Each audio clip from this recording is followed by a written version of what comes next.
तो मुझे डॉक्टर ने बस ऑपरेशन के बाद एक ही चीज बोली कि गरिमा आप अपना वजन कम कर लो वरना जिंदगी में कभी चल नहीं पाओगे। इंडिया में जो सबसे बड़ा टाइटल था उसमें मैंने हाईएस्ट टाइटल हासिल किया है। मेरे लिए और मेरे कोच के लिए बहुत प्राउड की बात है। आपका देश आपको देख रहा है, आपने देश के लिए कुछ जीता है। Everybody standing and watching you. वो जो गूज बम्स वाला मोमेंट है ना, उससे मैं अपने आंसू रोक नहीं पाई। I was crying uncontrollably. मेहनत करे बिना कुछ नहीं मिलता बेटा। कई बार ऐसा लगता है यार क्यों कर रही हूँ मैं। ठीक है यार, लोग एंजॉय कर रहे हैं, मैं भी एंजॉय करती हूँ, मैं भी खाती हूँ। बहुत लोग सोचते हैं कि घर की दाल रोटी सब्जी से बॉडी नहीं बन सकती। मेरे को रोटी खाए हुए बहुत साल हो गए। दाल में प्रोटीन से ज्यादा कार्ब्स। घर की वो जो बनी हुई पनीर की सब्जी है वो आपको बॉडी बिल्डिंग नहीं करा सकती। तो सत्तू वाले भैया का बोलना है कि मैंने सत्तू खा के बॉडी बनाई है, तो फिर वैसी बॉडी बन ही नहीं सकती सत्तू से। तो वायरल कंटेंट के लिए तो मैं क्लिक बेट कुछ भी यूज कर लूं। भाई ये स्पेशल दवाई ले लो, आपका 2 दिन में वेट लॉस कम हो जाएगा। ठीक है, आपके लिए काम करता है करो, हमारे लिए तो नहीं करता। जो इंडियंस को सुनना था वो लोगों ने सुनाया और वो इंडियंस को पसंद आया, इसलिए वो इतना चल रहा है। मेरे नजरिए से तो नहीं बन सकता। एक परफेक्ट बॉडी मेंटेन करने के लिए कितना पैसा लगता है? कोई गिनती नहीं है।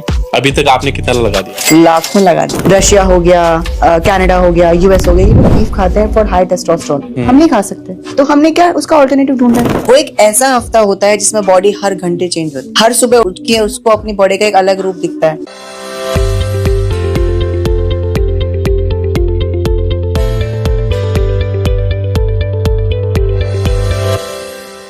YT Mahendra podcast welcomes IFBB pro गरिमा।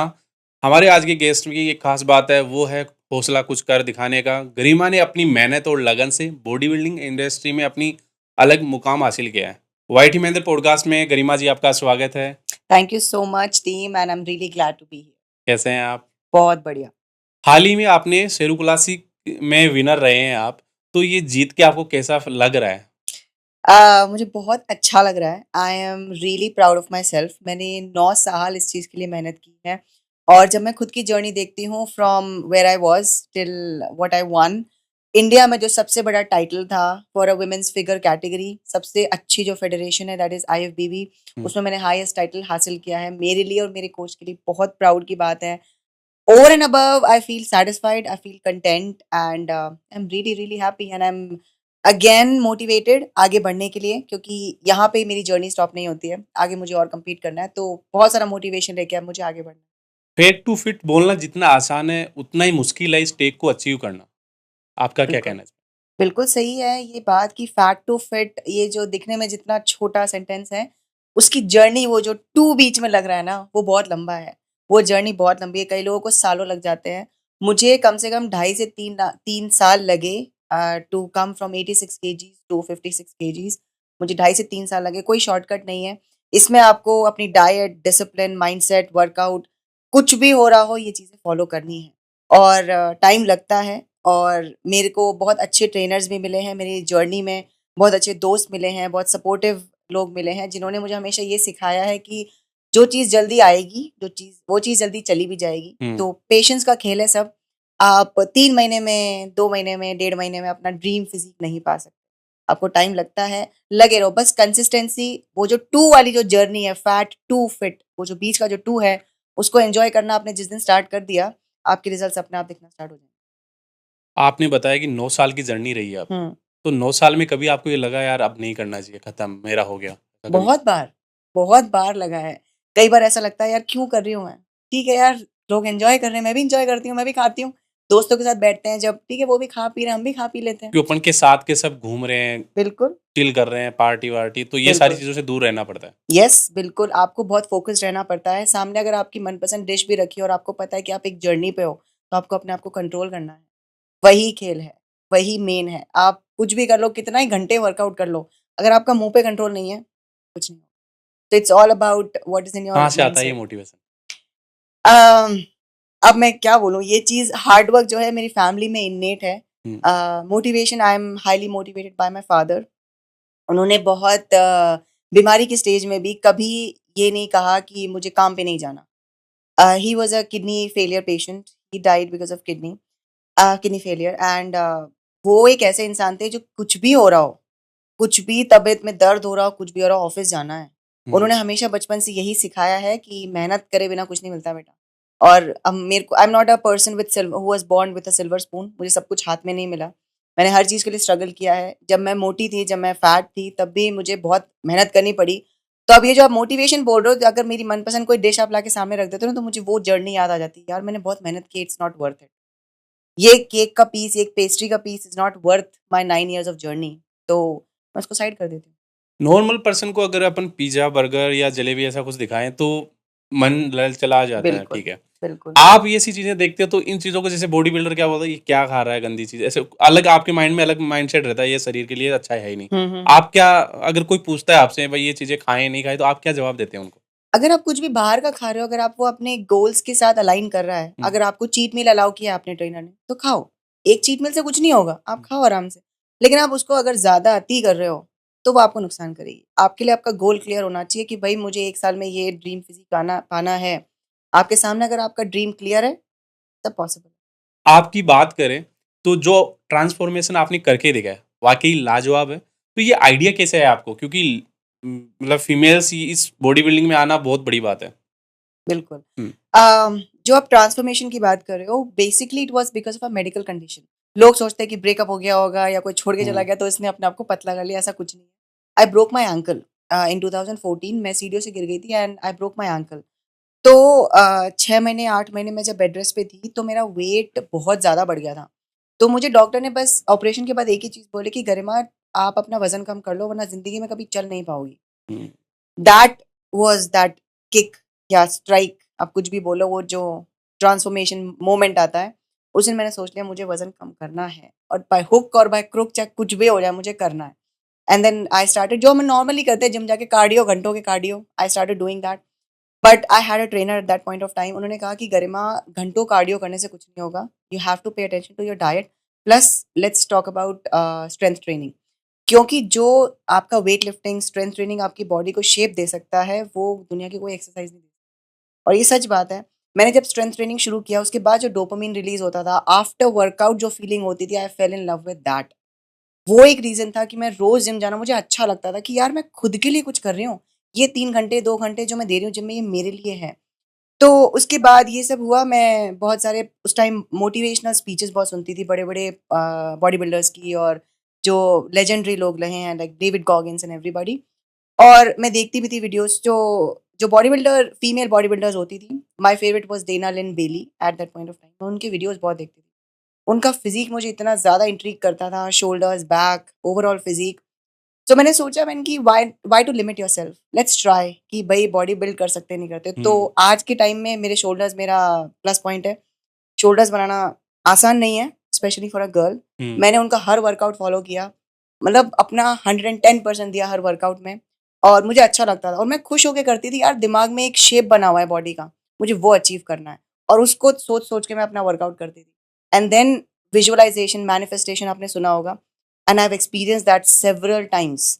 अभी जो मेरा शेरू क्लासिक था, वो ट्रॉफी उठा के जो मैंने वीडियो ली है मेरी, हुँ। वो मैंने हजारों बार अपने आंखें बंद करके सपने में खुद को देखा है वो ट्रॉफी उठाते हुए।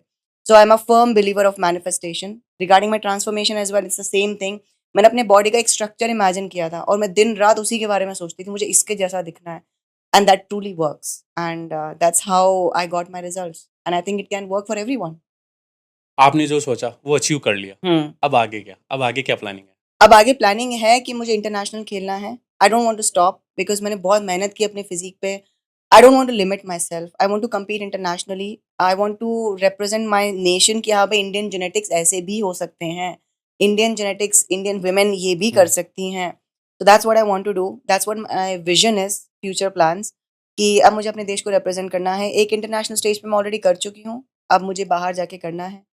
So yeah, I'm gaining size right now because I have to gain a lot of size, because you have, if you want to compete with the big dogs, you have to do what big dogs are doing. So yeah, that's what I'm going to do. जैसा आपने बताया कि doctor ने आपको बताया कि weight loss करना है। तो ल वेट लॉस करते-करते आपने इतना आगे बढ़ गए कि आप सारे पीछे के मेरे हिसाब से गोल भूल गए। हाँ, तो आप, मैं चाहूँगा कि आप पहले के गोल्स क्या थे? आप क्या बनना चाह रहे थे? क्या गोल्स थे आपके?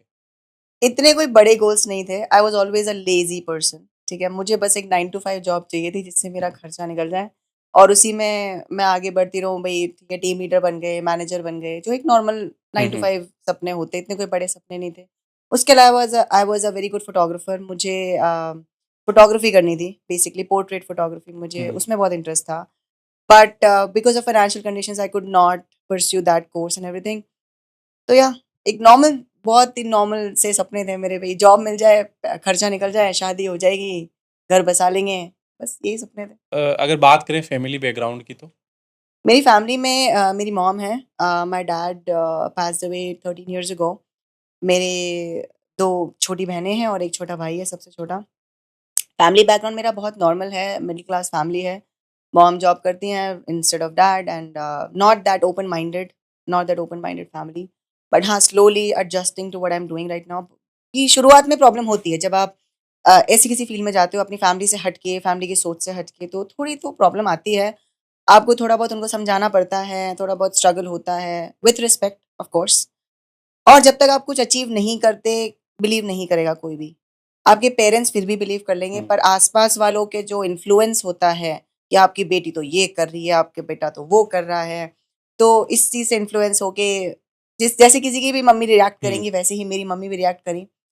बट हाँ, जब आप कुछ अचीव करते हो, उसको आपके परिवार को, आसपास वालों को, आपके पेरेंट्स को दिखता है कि हाँ, ये कुछ कर रही है, कुछ अचीव कर रही है, भाई देश को आप रिप्रेजेंट कर रहे हो इतने बड़े स्टेज पे, तो कुछ छोटी-मोटी तो चीज़ नहीं है। तो तब जाके आपके परिवार वाले आप पे बिलीव करना स्टार्ट करते हैं। तो it was a long journey, but now I am happy. अभी के टाइम आपके फैमिली जो रिश्तेदार हैं, उनके क्या रिएक्शन है? कुछ लोग प्राउड हैं, हुँ। कुछ लोग जेलस हैं, कुछ लोग अभी भी मम्मी के कान भरते रहते हैं कि यार ये क्या कर रही है, ये क्या कर रही है? पर ठीक है, मैं इतना नहीं सोचती, जब तक मेरे भाई-बहन, मेरे फैमिली मुझे सपोर्ट कर रही है, आई एम हैप्पी, मुझे इतना नहीं सोचना। फैमिली में और कोई भी इस फील्ड से है? नहीं, कोई भी नहीं। तो आपके जैसे बताया सिस्टर वगैरह है, तो उनको आप मोटिवेट नहीं करते? मैं उनको मोटिवेट करती हूँ, मैं उनको ट्रेन करती हूँ, मैं उनको कोच करती हूँ, और उनकी लाइफ़ अलग है, उनकी सोच अलग है डेफ़िनिटली। मेरे से बहुत छोटी हैं मेरी बहनें, हुँ। 8-9 साल का फ़र्क है। तो अभी वो कॉलेज में हैं, अपनी डाइट वगैरह मेंटेन करती हैं, अपना थोड़ा बहुत ट्रेनिंग करती हैं। बस मैंने उनको ये बोला है, मैंने कहा अभी लाइफ़ एन्जॉय करो, मैं बैठी हूँ, मैं कराऊँगी तुम्हारे को जो करना है, तुमको फ़िटनेस में जाना है, तुमको वेट लूज़ करना है, गेन करना है, तुम्हारी दीदी बैठी है, अब यार लाइफ़ एन्जॉय करो। क्योंकि मैंने भी 26 साल तक लाइफ़ एन्जॉय करी है। उसके ओके। बाद मेरे को ये चीज़ समझ में आई है। तो ऐज डज़न्ट मैटर, आप कभी भी स्टार्ट कर सकते हो, कभी भी आप अपनी फ़िज़ीक को मेंटेन कर सकते हो, इट डज़न्ट मैटर। अ, जैसे आपने बताया कि आपको फ़ोटोग्राफ़ी का शौक था और फाइनेंशियली दिक्कत होने के कारण आप वो नहीं कर पाए। बट अभी तो आप फाइनेंशियली सारी चीज़ें अचीव कर चुके हो, तो क्या अभी भी वो शौक है या फुलफ़िल हो चुके हैं सारी चीज़ें? इस लेवल पर नहीं है कि मैं उसको प्रोफ़ेशनली अचीव करूँ, क्योंकि body building is more prior to me right now, वो मेरे लिए ज़्यादा इम्पोर्टेंट है। उसमें मैं अपना पूरा टाइम, माइंडसेट, पैसा, सब कुछ मैं अपने बॉडी बिल्डिंग में लगाती हूँ। मेरा पूरे दिन की जो शेड्यूल है, हुँ। वो मेरे वर्कआउट के इर्द-गिर्द घूमती है। सब कुछ, एवरीथिंग, मेरी सोच, मेरा खाना-पीना, ऑफ़िस का शेड्यूल, मैं सब अपने वर्कआउट के इर्द-गिर्द घुमाती हूँ।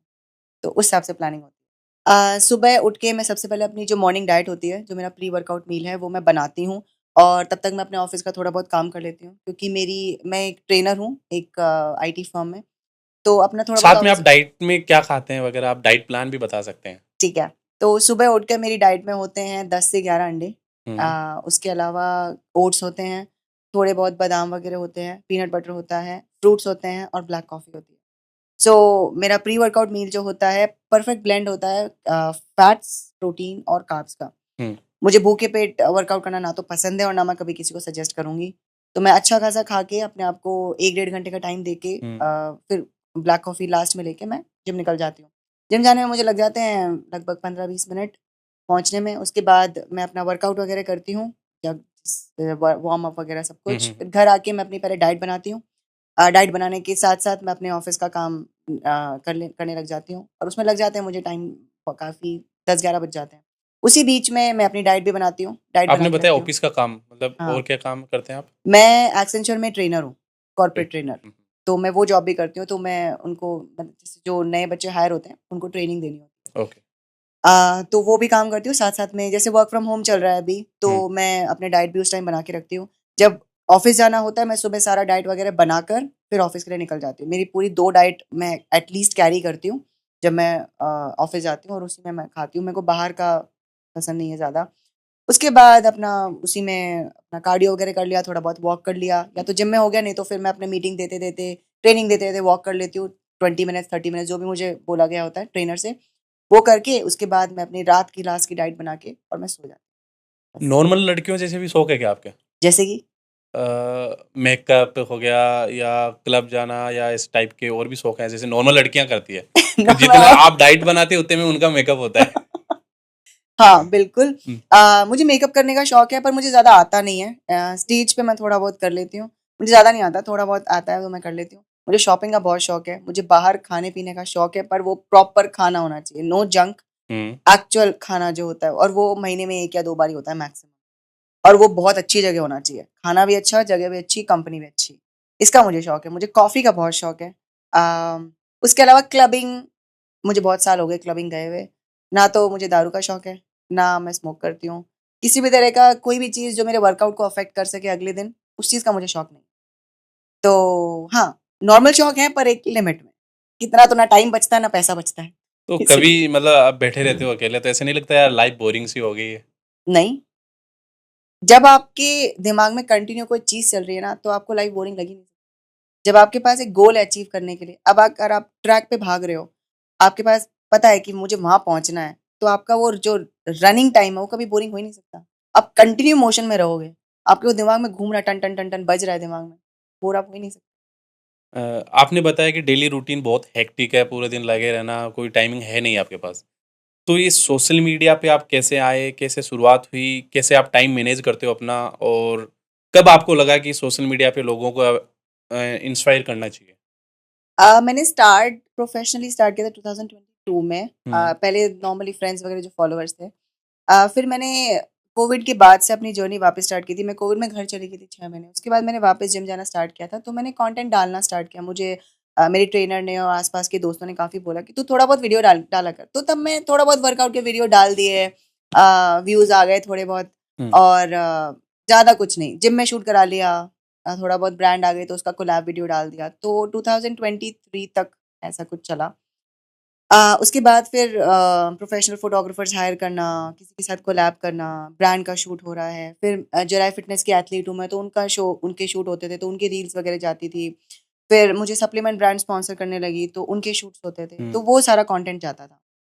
अब आप मेरी जो प्रेप जर्नी है, मैंने जब कम्पीट किया, मैंने जब फर्स्ट गोल्ड मेडल आया था, तो उसके बाद मुझे बहुत लोगों ने, स्पेशली लड़कियों ने जिनको नॉलेज नहीं है, उन्होंने मुझसे बहुत क्वेश्चंस पूछे रिगार्डिंग प्रोफेशनल बॉडी बिल्डिंग कि मैम हमें पता है कि आप जीतते हैं, लोग जीतते हैं, लेकिन इसमें होता क्या है? करते क्या हो आप लोग? अभी तक लड़कियों में किसी ने अपना एक्चुअल प्रेप नहीं दिखाया इंस्टाग्राम, एटलीस्ट इंडिया में, हुँ, एटलीस्ट अपनी कंट्री में। एक्चुअल प्रेप में होता क्या है कि भई आपको उस स्टेज पे वो 1 दिन का फिज़ीक तो दिख जाता है, भई बढ़िया लग रहा है, एब्स भी हुँ, हुँ, निकले हुए हैं, सब बढ़िया है। लेकिन उसके पीछे क्या हार्ड वर्क है? क्या दिमाग में चल रहा है? क्या होता है? तो that's what I wanted to show to people कि बॉडी बिल्डिंग सिर्फ वो 1 दिन का खेल नहीं है। वो पूरे साल का जो मेहनत है, वो 3 महीने जो लास्ट के होते हैं, मुझे वो लोगों को दिखाना था एंड दैट इंस्पायर्ड मी। मुझे ये चीज़ लोगों को दिखानी है कि बॉडी बिल्डिंग सिर्फ शो का खेल नहीं है। वो एक 90 डेज़ जो लास्ट के होते हैं, वो उसमें जो बॉडी चेंज होती है, जो आपका माइंडसेट होता है, डाइट में चेंजेस होते हैं, आपकी एनर्जी लेवल बिल्कुल ज़ीरो होती है, तब भी आप अपने आप को पुश कर रहे हो। वो चीज़ मुझे रियलिटी लोगों को दिखानी है कि हाँ भाई ऐसा भी होता है, स्पेशली फॉर अ गर्ल। हुँ, क्योंकि जब आप प्रेप में होते हो, मुझे बहुत लड़कियाँ पूछती हैं related to periods, related to उनका स्केड्यूल, भई जॉब के साथ कैसे मैनेज कर रहे हो? मुझे ये दिखाना था लोगों को कि भई आप जॉब के साथ भी ये चीज़ कर सकते हो। आप अपने रेगुलर स्केड्यूल के साथ भी ये चीज़ कर सकते हो। आपको बस मल्टीटास्किंग आनी चाहिए। तो वो जो मल्टीटास्किंग है, वही चीज़ मुझे हेल्प करती है कंटेंट क्रिएशन में भी। मेरे पास एक अमेज़न बेसिक्स की एक हुँ, वो है सेल्फी स्टिक जो ट्राइपॉड भी बन जाती है। तो वो हर जगह मेरे साथ जाती है। कुछ भी हो रहा है मैं उसको शूट करती हूँ। छोटी-छोटी चीज़ें अपना वर्कआउट पूरा शूट करती हूँ। अपने जो मैं वर्कआउट करती हूँ उसमें तीसरे या चौथे सेट में मैं अपना हर वर्कआउट शूट करती हूँ। पहले दूसरे सेट में मैं नहीं करती हूँ क्योंकि मुझे खुद को पहले ट्रेन करना हुँ। है। थर्ड या फोर्थ सेट में शूट करती हूँ मैं। मैं एडिटिंग कोई स्पेशल कोई फ़िल्टर्स नहीं लगाती हूँ, बस वीडियो को थोड़ा बहुत एडिट किया, इम्पोर्टेंट पार्ट्स दिखाए एंड देन मैं अपलोड करती हूँ। फ़िल्टर्स वगैरह इतना कुछ हाई-फाई एडिटिंग मैं नहीं करती हूँ। और हाँ, I want to be raw and I want to show raw to people जो असलियत है। भाई बॉडी बिल्डिंग ऐसी ही है। कोई शोशा नहीं है। आपको सेम चीज़ करनी है। तो मेरा स्केड्यूल जैसे फिक्स रहता है, तो मुझे पता है सुबह उठ के मुझे ट्राइपॉड कहाँ लगाना है ताकि मेरा ये एंगल आ जाए। मुझे पता है मुझे जिम में ये चीज़ कहाँ लगानी है, हुँ। ट्राइपॉड कहाँ रखूँ कि दूसरों को डिस्टर्ब भी ना हो, मेरा शूट भी हो जाए। तो वो चीज़ मेरा काफ़ी टाइम बचाती है और मैं मल्टीटास्किंग करती हूँ। जब मैं ट्रेनिंग देती हूँ तब इतने में मैं थोड़ा बहुत एडिट कर लेती हूँ। बच्चों को ब्रेक दे दिया तो इतने में थोड़ा बहुत एडिट कर लेती हूँ। डाइट बना लिया, डाइट बनाते-बनाते जब वो चीज़ पक रही है तो मैंने एडिट कर ली फटाफट। It's all about multitasking. चाहो तो कुछ भी हो सकता है, आप टाइम मैनेज करना जानते हो तो कुछ भी हो सकता है। तो हाँ। आपके सोशल मीडिया पे इतने फॉलोअर्स है, तो बात करें आपके पास कॉमन मैसेज किस टाइप के आते हैं और किन के आते हैं? मेरे पास सबसे कॉमन मैसेज है, मैम बेली फैट कैसे कम करें? हम्म। सबसे ज़्यादा यही मुझे सुनने को मिलता है, और मैसेज कमेंट्स में भी आप पढ़ोगे तो सबसे बड़ा यही क्वेश्चन है, एंड स्पेशली हम्म। मदर्स के बहुत क्वेश्चंस होते हैं related to belly fat, post pregnancy belly fat, और मतलब जैसे शादी आने वाली है, मुझे बेली फैट कम करना है, लहंगा पहनना है, तो ऐसे सबसे ज़्यादा क्वेश्चन आते हैं। तो मैं भी यही पूछ लेता हूँ, फिर बेली फैट कम कैसे करें? बेली फैट कम कैसे करें, इस क्वेश्चन का आंसर काफ़ी बोरिंग है और हम्म। कोई नहीं सुनना चाहता। बेली फैट आप किसी भी बॉडी के एक पार्ट से फैट रिड्यूस नहीं कर सकते, ठीक है? और जैसे जब आप खाना खाते हो पूरी बॉडी में सर्कुलेट होता है, वो किसी एक पार्ट में नहीं जाता। सेम चीज़ जब कोई चीज़ घटाई जाएगी तो वो एक पार्ट से नहीं आप कर सकते। आप हज़ारों लाखों क्रंचेस कर लो, बेली फैट कम नहीं होगा। आपका ओवरऑल बॉडी का फैट जब जाएगा, तब जाके आपका बेली भी कम हो जाएगा। ये सवाल कोई सुनना नहीं चाहता। लोगों को चाहिए कि कोई एक स्पेशल एक्सरसाइज़ बता दो, कितने क्रंचेस कर लो कि पेट कम हो जाए। ऐसा नहीं होता। मेन पॉइंट है आपकी डाइट। आप सिंपल वॉकिंग से भी 20 मिनट्स 30 मिनट्स वॉकिंग, आपको जिम नहीं जा सकते, योगा नहीं कर सकते, ठीक है, हम्म। 20 to 30 मिनट्स वॉक करके भी आप वेट लॉस कर सकते हो। लेकिन आपकी डाइट इज 100% क्रूशल। आप क्या खा रहे हो, आपका कैलोरी डेफिसिट, कितनी कैलोरीज आपके दिन भर में जा रही हैं, वो मैटर करता है आपके बेली फैट, आपके Thai fat, hip fat, chest fat, arms fat, किसी भी चीज़ के लिए। तो target fat loss is not possible. हाँ, रिसेंटली कुछ स्टडीज हुई हैं जिसमें लोग कह रहे हैं कि पॉसिबल है, बट वो अभी प्रूवन नहीं है। लोग बस स्टडीज पे जा रहे हैं, and it's not proven yet, किसी इंसान पे अभी तक प्रूव नहीं हुआ है। तो ओके। या तो जैसे आपने बताया, तो फिर फैट लॉस और वेट लॉस के लिए परफेक्ट डाइट प्लान क्या होना चाहिए? एक परफेक्ट डाइट प्लान सबके लिए काम नहीं करेगा, क्योंकि आपका एज, आपकी हाइट, आपका वेट, आपका एक्टिविटी लेवल बहुत मैटर करता है। उस हिसाब से कोई भी ट्रेनर से जब आप डाइट प्लान लेते हो, वो ये सारे फैक्टर्स को कंसिडर करके आपके लिए डाइट प्लान बनाता है। आपकी एलर्जीज, आपके मेडिकल कंडीशंस, आपकी इंजरीज, ये सारी चीज़ों को ध्यान रख के वो डाइट प्लान बनाएगा। मेरा डाइट प्लान अगर मैं किसी को एज इट इज़ दे दूँ, हम्म। तो हो सकता है उसके लिए वो काम ना करे, और हो सकता है उसके लिए बहुत इतना ज़्यादा काम कर जाए कि मुझसे भी अच्छी बॉडी बन जाए। आपके जेनेटिक्स मैटर करते हैं, हम्म। आपका डेली का स्केड्यूल मैटर करता है, आपकी स्लीप मैटर करती है। तो बेसिकली आपका जो कोई भी आप अपना डाइट प्लान खुद भी बना सकते हो, बट इसमें थोड़ी सी मेहनत और कैलकुलेशन लगती है। आजकल बहुत सारे अवेलेबल हैं कैलकुलेटर्स, आप उसमें देखो कि आपका बेसल मेटाबॉलिक रेट क्या है, आप रेस्ट पे रह के कितना फैट बर्न कर रहे हो, उस हिसाब से आप अपना फैट लॉस कैलोरीज निकालो। उसमें प्रोटीन, कार्ब्स और फैट का कंटेंट रखो। प्रोटीन 70% एंड रेस्ट 15-15 रख सकते हो आप। कोई सी भी डाइट, जैसे मैं बहुत लोगों से सुनती हूँ, मैम हम कीटो पे चले जाएं क्या? Keto is no carb diet. Keto एक एथलीट तभी फॉलो करता है अपने लास्ट की 90 डेज की जर्नी में, और वो भी जरूरी नहीं है कि वो कर रहा है या कर रही है। ओनली सिर्फ अगर फैट बहुत ज्यादा जमा हो गया, भाई 90 डेज बचे हैं, हम्म। फटाफट वेट गिराना है, फटाफट वेट गिराना है, तो कीटो वो है, नो कार्ब डाइट। लेकिन एज आपने विद्यो जामवाल की भी सुनी होगी ये हम्म। रील, और पॉडकास्ट में भी सुना होगा कि भाई कार्ब्स आपके ब्रेन को फंक्शन करने में हेल्प करता है। हम एज एन एथलीट लास्ट के 90 डेज में जब नो कार्ब्स पे जाते हैं, हमारा दिमाग काम नहीं करता, हम इरिटेटेड रहते हैं, हम फ्रस्ट्रेटेड रहते हैं, ऑफिस के काम में दिमाग नहीं लगता। कोई भी अगर थोड़ी सी भी बहस कर जाए ना, तो उसको मारने को दिल करता है। जिम में कोई बेंच उठा के ले जाए ना, तो ऐसा मन करता है बेंच यूज सर पे मारो। Seriously, I am not hmm. Kidding, ये होता है। आपकी पुली किसी ने ले ली, आपकी मशीन किसी ने ले लिया, ऐसा मन करता है उससे लड़ाई मोल ले लो। बॉयफ्रेंड गर्लफ्रेंड ने कुछ बोल दिया ना, बस वहीं खत्म है सब। बहुत दिमाग खराब रहता है। तो इसलिए नो कार्ब्स पे जाना हर किसी के लिए मैं रेकमेंड नहीं करूंगी। एक एथलीट भी सिर्फ 3-4 हफ्तों के लिए जाता है, वो भी जब वेट बहुत ज्यादा गेन हो गया भाई, तो ट्रेनर तभी रेकमेंड करेगा। उससे लड़कियों में तो बहुत प्रॉब्लम्स आती है, आपके पीरियड्स मिस हो सकते हैं, बहुत कॉमन है ये चीज, और फिर लड़कियां डर जाती हैं, फिर स्ट्रेस हो जाता है, स्ट्रेस से और वेट गेन हो जाता है, तो कोई हम्म। फायदा नहीं हुआ उस कीटो का। दूसरा, आप कीटो पे तभी जाओ जब आपका ट्रेनर आपको कैलकुलेटेड टाइम और ड्यूरेशन दे, वो हर किसी लिए नहीं है। Same with low carb, extremely low carb नहीं होना चाहिए। आपको कोई भी डाइट प्लान अगर एनर्जी नहीं दे रहा है, वो किसी काम का डाइट प्लान नहीं है। अगर आप अपने दिन के बेसिक काम भी नहीं कर पा रहे हो, सोच नहीं पा रहे हो, ऑफिस में दिमाग नहीं लगा पा रहे हो, तो किस बात की डाइट है वो? तो लो फैट फिर भी मैं रेकमेंड करूंगी, हाँ low hmm. Fat is a good diet. No fried healthy fats खा सकते हो, but low fat. But no carbs या कीटो या एक्सट्रीमली लो कार्ब डाइट मैं कभी किसी को सजेस्ट नहीं करूंगी। तो हाँ, आपका डाइट शुड बी बैलेंस्ड। हम्म। उसमें एनर्जी भी हो, फाइबर भी हो, उसमें प्रोटीन भी हो, हाई प्रोटीन डाइट भी अच्छी हो, कार्ब्स भी थोड़े बहुत हो, ताकि आप अपनी दिनचर्या के काम कर सको।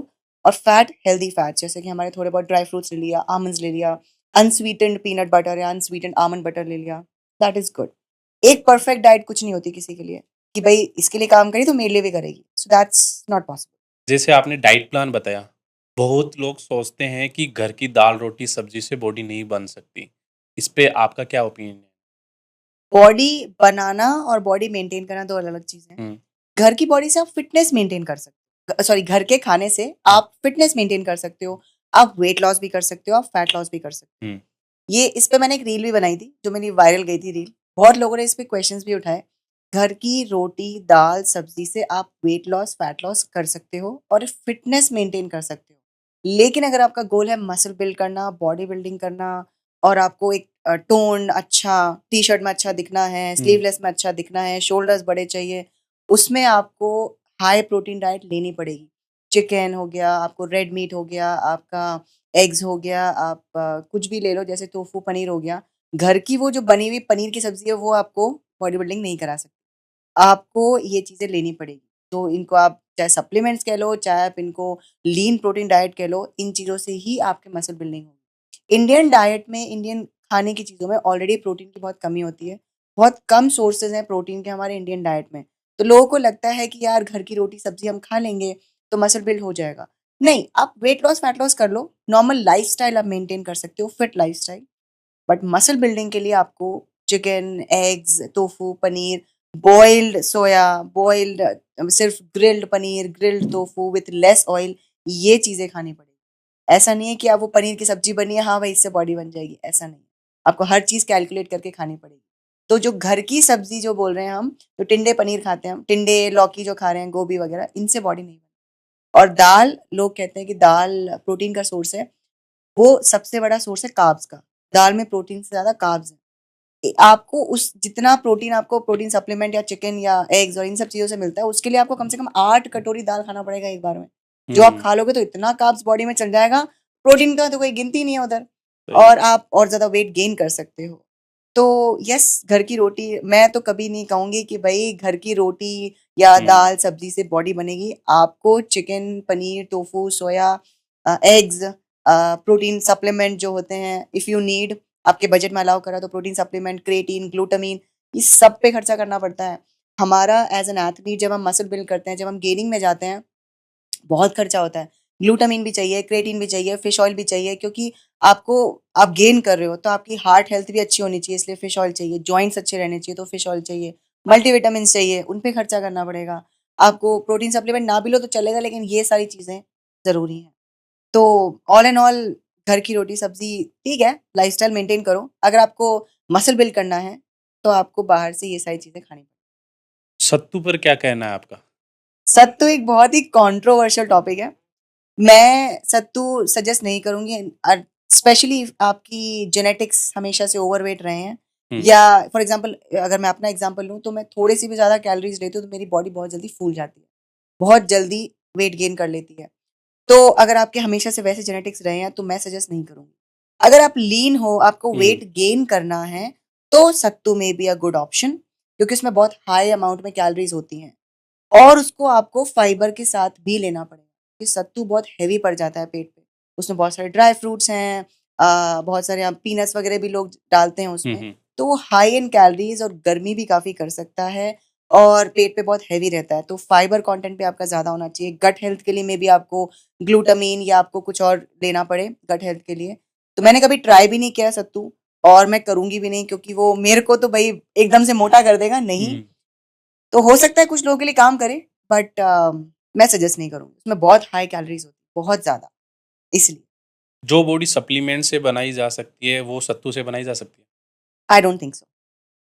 क्योंकि आप सत्तू में जितना कैलोरीज़ आप ले रहे हो ना, वो आपके दिन की पूरी कैलोरीज़ से भी ज़्यादा है, तो आप पूरे दिन भूखे तो नहीं रह सकते। एक सत्तू का शेक पी के आप पूरे दिन भूखे तो नहीं रह सकते। हम्म, तो आपकी एनर्जी भी डाउन जाएगी, वो भी तो बॉडी से निकलेगा एक टाइम पे। वो सत्तू जो आपने पिया है, वो निकलेगा। अब आप कुछ नहीं खा सकते, उसके बाद आप भूखे रहो, कैलोरीज़ तो भई एक ही सत्तू शेक में निकल गई। तो आप कैसे खाओगे पूरे दिन? मेंटेन नहीं कर पाओगे, तो इसलिए। सत्तू वाले भैया का बोलना है कि मैंने सत्तू खा के बॉडी बनाई है, तो फिर वैसी बॉडी बन ही नहीं सकती सत्तू से तो। मेरे नज़रिए से तो नहीं बन सकती। उसमें आपको बाकी डाइट की भी हेल्प चाहिए। तो देखो, sattu is a good thing when it comes to gaining. और गर्मी में, क्योंकि सत्तू हमेशा पेट की ठंडक के लिए लिया जाता है। हम्म। सत्तू का मेन प्राइमरी यूज ये है कि वो पेट की ठंडक के लिए लिया जाता है। लेकिन आपने उसमें इतने सारे शेक बना दिया, वो तो एक ड्राई फ्रूट शेक जैसा हो गया, जैसा अपने शेक की दुकान पे मिलता है, केसर पिस्ता बादाम शेक। वो आइसक्रीम डाल के आपने सब कुछ उसका बना लिया, और it's not a protein supplement. उसमें बहुत ज्यादा चने हैं, बहुत ज्यादा कार्ब्स है, बहुत ज्यादा कैलोरीज हैं। माना आपने हेल्दी फैट्स डाले उसमें, पर कोई भी चीज की अति इज नॉट हेल्दी। किसी भी चीज को आप हद से ज्यादा लोगे तो वो प्रॉब्लम करेगी। किसी भी चीज का अब्यूज इज नॉट गुड। तो हाँ, वंस इन अ वाइल गर्मियों में ले लिया तो ठीक है, पर उसका प्राइमरी यूज मसल बिल्डिंग नहीं है। वो आपके अलग न्यूट्रिशन को सपोर्ट कर सकता है, बट नॉट मसल बिल्डिंग। लोगों को इसलिए अच्छा लगता है क्योंकि वो सारी चीजें घर में मिल जाती है, और हाँ, बना लो सत्तू खा लो, बना लो सत्तू खा लो, बट एक लिमिट तक ठीक है। वो मैंने जैसे मेरा नजरिया ये है कि जो इंडियंस को सुनना था वो लोगों ने सुनाया, और वो इंडियंस को पसंद आया, इसलिए वो इतना चल रहा है। जैसे आप, अगर मैं भी बोल दूं ना, मेरी वो जो रील थी जिसमें मैंने बोला घर की रोटी सब्जी से नहीं बनती, हम्म। बहुत लोगों को उस पर प्रॉब्लम हुई हम्म। कि नहीं, घर की रोटी सब्जी तो कैसे नहीं बनती।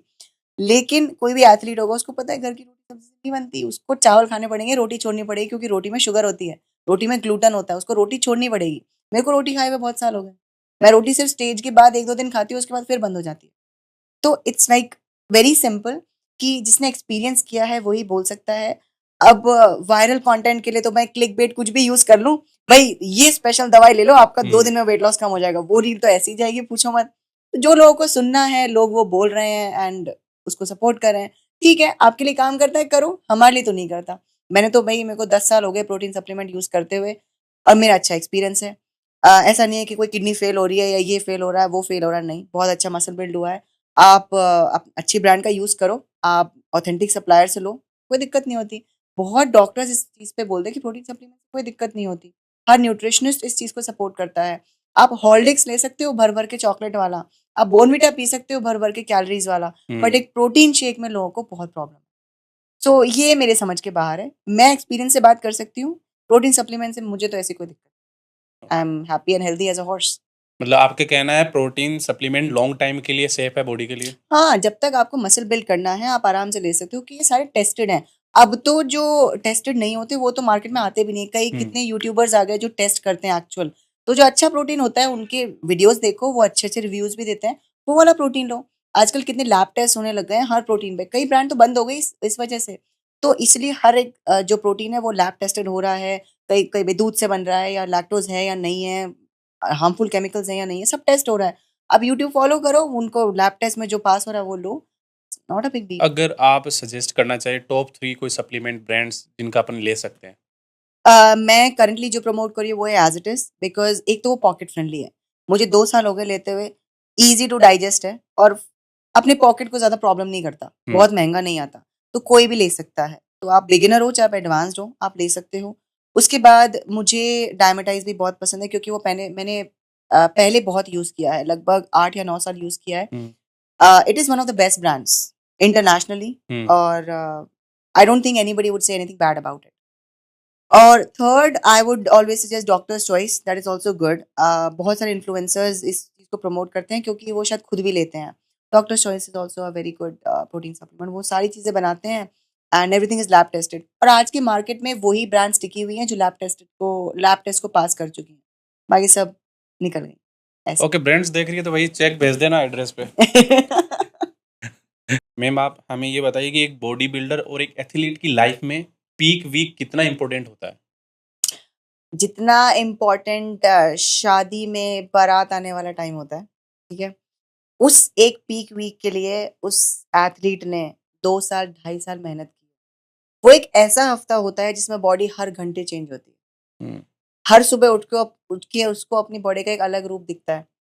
इट इज द मोस्ट, मैं एक वर्ड यूज करूंगी, सकी पीरियड ऑफ टाइम, जिसमें उस एथलीट के अंदर ना तो एनर्जी है, ना खाना है, ना पानी है। बहुत लोग पानी बहुत पहले छोड़ देते हैं। माइंडसेट बिल्कुल खराब हो रखा है, कुछ एनर्जी नहीं है, उसको फिर भी पुश करके जिम जाना है। जिम में आपकी बॉडी खाली है, कुछ एनर्जी नहीं है, प्रोटीन पे जिंदा हो आप बस, और आप जिम जाके आप वर्कआउट कर रहे हो, तो उसमें आप सबसे ज्यादा थके हुए होते हो। उसी में पता चलता है कि आप में कितना दम है, आपके लिए बॉडी बिल्डिंग का कितना इंपॉर्टेंस है। बहुत लोग पीक वीक में आके मिड वे छोड़ देते हैं, नहीं हो पाता। कि आपने शिवम का भी वो सुना होगा कि भाई कई बार मैं बाथरूम में बैठ के रोता था कि मैं क्यों कर रहा हूँ ये। पीक वीक ऐसा टाइम होता है जब आपका माइंड बहुत ज़्यादा एफ्ड अप होता है, कुछ सोच नहीं पाते आप। आप हर चीज़ में इरिटेट होते हो, गुस्सा करते हो, कोई थप्पड़ मारे ना भाई तू मार ले और चला जा बस। तू मार ले तू चला जा, ऐसा माइंडसेट होता है। बहस नहीं करनी, बोलना नहीं है, कुछ नहीं है, सब खत्म है शरीर में। फिर भी आपको जिम जाना है, आपको उतनी ही इंटेंसिटी के साथ वर्कआउट करना है जिस जिस जो आप मेंटेनेंस में कर रहे थे। वही सेम वेट उठाना है, आपको वही एक्सरसाइज करनी है और उतने ही सेट और उतने ही रैप मारने हैं। उसके बाद घर आके वही बोरिंग सा बॉइल्ड चिकन खाना है, वो लोगों की लैंग्वेज में बोरिंग सा वो खाना है, कुछ एक्स्ट्रा नहीं खा सकते आप। और उस टाइम पे आपकी बॉडी इतना चेंज होती है, आप अपना बेस्ट वर्जन देखते हो। एक पीक वीक का सिर्फ एक ही मोटिवेशन होता है, आप अपनी बॉडी को सबसे बेस्ट वर्जन में देखते हो। सबसे लीन आपका असल मसल मास क्या है, सारा फैट निकल चुका होता है तब तक, सबसे बेस्ट दिखते हो आप। अपनी पूरी लाइफ के अब तक के सबसे बेस्ट दिखते हो। वही एक मोटिवेशन है, सुबह उठ के जो बॉडी दिखती है, उसका कोई मुकाबला नहीं है। आपने जो मेहनत करी है 2 साल, 2.5 साल जितने भी दिए हैं, वो आपके उस पीक वीक में नज़र आता है कि आपने क्या करा है बॉडी के साथ। तो हाँ, कार्डियो भी करना है। कई बार कार्डियो आप हो जाता है तो आपको 90 मिनट्स भी कार्डियो करना पड़ जाता है और हर सुबह उठ के आपको एक अलग वर्ज़न दिखता है एंड दैट इज़ वो एक हर एक एथलीट के लिए एक सपना है यार, पीक वीक में कैसा दिखूँगा मैं कैसी दिखूँगी पीक वीक में। तो वहाँ तक माइंडसेट पहुँचाने के लिए बहुत टाइम लगता है, लेकिन उसकी बहुत इंपॉर्टेंस है। आप चीज़ों को अप एंड डाउन करते हो, सॉल्ट अप एंड डाउन करते हो, बॉडी पानी पकड़ रही है, स्ट्रेस नहीं ले सकते आप बिल्कुल भी। स्ट्रेस तो लेना ही नहीं है, बॉडी ने जैसे पानी पकड़ा, आपकी ड्राइनेस खत्म हो जाएगी। शो में जैसे 5 दिन बचे हैं, तो आपका सॉल्ट थोड़ा बहुत अप डाउन होगा। जो प्रेप कोचेज़ होते हैं, जैसे मेरे कोच हैं Harry sir, salt up down करते हैं। भाई देख के हर सुबह की और शाम की कंडीशनिंग भेजनी पड़ती है सर को, चेक इन भेजना पड़ता है कि भई सर देखो अभी ये कंडीशन है मेरी। वाटर अप डाउन होता है, भाई थोड़ा बहुत फिल करते हैं, चलो इतने कार्ब्स खा ले, चल तेरे को एक चीट मील अलाउड है, एक चीट मील खा ले, ताकि बॉडी फिल अप हो सके, मसल भी दिखे और डेफिनेशन भी दिखे। वो जो पीक वीक होता है पूरा कैलकुलेटेड होता है, आपके टाइम आपके साथ आपका कोच पूरे टाइम लगा रहता है, पूरे टाइम अपडेटेड रहता है। वो होता है ना कि बस अब स्टेज पे जाना है, बैक स्टेज जो हाइप रहती है ना, वो चीज़ रहती है, भाई ये कर ले, वो कर ले, ऐसे कर लेते हैं, वैसे कर लेते हैं। उस टाइम एक एथलीट का माइंडसेट होता है, बस वो घोड़े के वो 2 लगे रहते हैं ना साइड में, मेरा कोच दिख रहा है मुझे बस और मुझे मेरा स्टेज दिख रहा है और मुझे कुछ नहीं दिख रहा। और यही माइंडसेट है जो एक एथलीट को स्टेज पे कॉन्फिडेंट दिखाएगा। जो शो डे होता है वो अच्छा होता है क्योंकि आपकी बॉडी में खाया पिया हुआ है, आपने आपने पानी भी थोड़ा बहुत पी रखा है, थोड़ा बहुत लोड भी कर लिया तो अच्छे दिखते हो। लेकिन वो जो पीक वीक है ना, उसमें आपका माइंडसेट बहुत ज़्यादा खराब रहता है। उसमें पता चलता है आप में कितना दम है। तो हाँ, बहुत ज़्यादा इम्पोर्टेंस है। आपने उस पीक वीक के लिए 2 ढाई साल मेहनत करी है। यू लुक अमेजिंग, आप बहुत अच्छे दिखते हो। अपनी लाइफ के आज तक का सबसे बेस्ट दिखते हो आप। सारे एब्स वगैरह सब बढ़िया दिखते हैं। तो हाँ, वो एक मोटिवेशन है और बहुत कैलकुलेटेड होता है, बहुत बहुत ज़्यादा इम्पोर्टेंट है किसी भी एथलीट की लाइफ में। जब आप शेरू क्लासिक खेल रहे थे तो वहाँ पे स्टेज पे और भी बॉडी बिल्डर थे, तो जब आप विनर अनाउंस होते हैं उस टाइम का आपका क्या मोमेंट था, दिमाग में क्या चल रहा था, वो प्राउड मोमेंट हमें सुनना है आपसे। जैसा कि मैंने पहले बताया, मैंने उस मोमेंट को हज़ारों बार अपने दिमाग में प्ले किया, ठीक है? जब मैं वहाँ खड़ी थी, 2 जने खड़े थे, प्रो कार्ड राउंड था, फाइनल राउंड, तो उसमें 2 जने खड़े थे। तो मैं मतलब डिक्टेट करती हूँ आपको पूरा एंटायर मोमेंट। जो वॉइस ऑफ एमेच्योर ओलंपिया हैं, वो बोल रहे थे कि हुम do you suggest, and audience से पूछ रहे थे आपको क्या लगता है कौन जीतेगा। दैट वाज माय कोच, ठीक है, हैरी सर। मतलब all respect goes to him, all the love goes to him. उनको मुझ पे इतना बिलीव था, वो पूरे ऑडियंस में सबसे ज़्यादा मेरा मेरा जो ट्रंक नंबर था वो चिल्ला रहे थे 211। पूरे ऑडियंस में से आवाज़ आ रही थी, पूरी ऑडियंस चिल्ला रही थी उनके पीछे, and he was shouting my trunk number. वहाँ पे दिल की धड़कन ऐसे तेज़, धक धक धक धक धक धक, क्या होगा क्या होगा क्या होगा। एंड देन जैसे ही उन्होंने मेरा ट्रंक नंबर बोला, मेरे पैरों के नीचे ना वीक पड़ जाना, feet, I was not able to feel my feet. मैं नीचे बैठ गई वहाँ पर उकड़ू बैठ के, एंड आई स्टार्टेड क्राइंग। मेरा ये फोटो एक फोटोग्राफर ने कैप्चर भी किया, and that moment was like I can't even describe, even I am thinking about it right now. मेरे ना गले में थोड़ा सा catching my voice, catching my throat. It was the most amazing moment I have ever lived. I was so proud of my self, and I hoped कि काश मेरे dad मेरे साथ वहाँ होते, and that was I started crying. उसके बाद जब मैं वहाँ जाके खड़ी हुई, I wanted my coach to be there, and Harry sir जैसा कोई नहीं है। I am truly speaking, Harry Sandhu, he is a very good coach and he is an amazing person. वो आपको ट्रैक पे रखते हैं, आपको हर चीज़ सुनते हैं. So I wanted him to be there. मैंने अपने कोच को बुलाया. I was crying, I was literally टप टप टप टप, मेरे आंसू निकल रहे थे. हैरी सर आए, मैं उनके सामने हाथ जोड़े. एंड उससे भी अच्छा मोमेंट पता है क्या था? जब जो वॉइस ऑफ एमेचर ओलंपिया उन्होंने बोला था कि जो भी प्रो कार्ड जीतता है हम उसकी कंट्री का सॉन्ग प्ले करते हैं. जैसे रशिया जीता था नेशनल एंथम, पीछे इंडियन फ्लैग का वो बना पूरा, उन्होंने इमेज लगाई and everybody was standing still and वो नेशनल एंथम बज रहा था.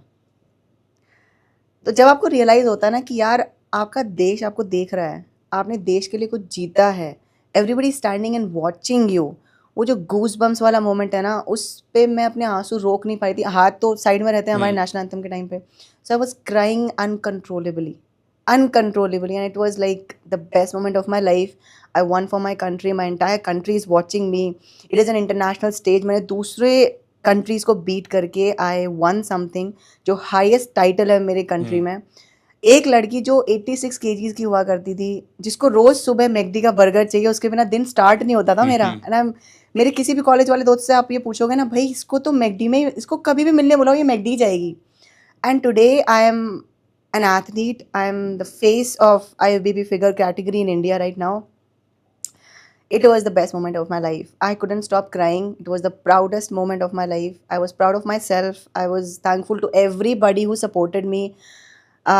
My friends, my coach, my family. And थोड़ा बहुत badass वाली भी feeling आई कि दिखा दिया मैंने तो. So it was like a mix of feelings. आपने बताया पूरा देश देख रहा था उस टाइम, तो देश की बेटियां भी देख रही थी, और वो आपका मोमेंट उनको भी इतना इंस्पायर करेगा कि वो इस इंडस्ट्री में आगे बढ़ पाएगी अब आपको देख के. बिल्कुल, जरूर. तो ये सबके लिए प्राउड मोमेंट था, जो इस फील्ड में पहली बात तो घर का सपोर्ट नहीं मिलता है, तो आपको देख के चलो उनको कम सुनने को मिलेगा. हाँ ठीक है, एग्जाम्पल तो सेट है. हाँ, वही हाँ, तो. बिल्कुल. मैम, बॉडी बिल्डिंग में एनाबॉलिक्स का कितना इम्पोर्टेंस है, लेना जरूरी है, नहीं है, सेफ है, डेंजर है? क्वांटिटी डिफरेंट है. हाँ. क्योंकि जो समझदार होगा उसको ये पता होगा कि बैलेंस कैसे करना है. उसको प्रॉपर प्रेप कोच के अंडर, जैसे मुझे कई लोग बोलते हैं मैम, जैसे कुछ कुछ नाम लोगों को रटे हुए, जैसे क्लेन हो गया, भाई फैट लॉस में हेल्प करता है, ठीक है. क्लेन से क्या वैस्कुलर हो जाती है बॉडी. लड़कियाँ बोलती मैम क्लेन ले लूँ फैट लॉस हो जाएगा. अरे यार वो एक एनाबॉलिक है, आप किसी कोच के अंडर ही ले सकते हो. वो आपको ड्यूरेशन, डोसेज, कब लेना है, कितना लेना है, कैसे लेना है वो बताएगा. और उसको उसका ऑल्टर भी पता है. बाय चांस कुछ नुकसान हो गया तो उसका ऑल्टर कैसे करना है. तो ये चीज़ लोगों को समझ में आनी चाहिए. और नेचुरल बॉडी बिल्डिंग पॉसिबल है बट एक लिमिट तक. जब आप compete करते हो, वही बात है ना. जैसे एक रिसेंट पॉडकास्ट में वही था, आप जंग में जा रहे हो, ठीक है, वहाँ पे सबके पास एम्यूनेशन है, सबके पास बंदूक है, तलवार है, आप वहाँ पे निहत्थे पहुँच गए, कौन बेवकूफ़ हुआ? सेम चीज़. तो अगर या तो स्टेज में मत उतरो, अगर आपको स्टेज पे उतरना है तो आपको अपने एम्यूनेशन लेके जाने पड़ेंगे. या तो बैटलफील्ड छोड़ दो, बैटलफील्ड में उतरोगे तो आपको तलवार बंदूक लेके जाना पड़ेगा. नहीं तो आपसे बड़ा बेवकूफ़ कोई नहीं है.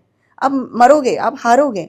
compete कर रहे हो तो जीतने के लिए तो compete कर रहे हो, अपने आप को डिमोटिवेट करने के लिए थोड़ी compete कर रहे हो. और आपको स्टेज पे चढ़ने से पहले ये चीज़ पता होती है कि हाँ इसकी रिक्वायरमेंट है. सबके लिए नहीं बोलती, कोई प्रमोट नहीं करता. मैं भी एक एथलीट हूँ, मैं प्रमोट नहीं करती इस चीज़ को, बट हाँ मेरे स्पोर्ट की रिक्वायरमेंट है. 1% लोग किसी भी कंट्री का कोई कंपेरेटिव बॉडी बिल्डर बनता है, सिर्फ 1%. और उनके लिए भी उनको पता है इसकी रिक्वायरमेंट है, सब कुछ सोच समझ के जाते हैं. पब्लिक का ओपिनियन मैटर नहीं करता. जब मैं इस चीज़ में घुसी थी, मुझे पता था इसकी रिक्वायरमेंट क्या है, मैं सोच समझ के घुसी हूँ. मैंने एक बहुत नॉलेजेबल और एक्सपीरियंस कोच हायर किया है. उनको पता है कि इसको कब क्या कितना देना है. कुछ भी चीज़ का अब्यूज़ नहीं है. और मैं यहाँ पे आपके सामने बैठी हूँ, जिंदा बैठी हूँ, कुछ नहीं हुआ मुझे. I am perfectly healthy, my hormones are perfectly normal. उसको पता होना चाहिए कि भाई आपके कोच को पता होना चाहिए कब क्या बंद करना है, कब क्या चालू करना है, कब क्या वॉश आउट करना है, कितना देना है, बस दैट्स इट. और इससे ज़्यादा कुछ नहीं है. आप कॉम्बीफ्लाम भी दिन के 4 ले लो, वो भी अनहेल्दी हो जाएगा. कोई भी चीज़ का abuse is not healthy. I know this is not something to promote. I know this is something कि नॉर्मल पब्लिक को लेना चाहिए. पर जब आप जंग में उतर रहे हो तो आपको प्रिपेयर होकर उतरना पड़ेगा. या तो जंग में मत उतरो, बात खत्म. और लड़कियों को ये सब लोग बोलते हैं स्टेरॉइड, ये जो लोग होते हैं जिनको इन्फ्लुएंसिंग और पूरे ओवर द ईयर उनको एब्स दिखाने हैं, वो मेरे को क्वेश्चन पूछते हैं मैम क्लेन ले लूँ क्या, मैम अनावर ले लूँ क्या, ठीक है मैम वेन्स निकल जाएंगी क्या.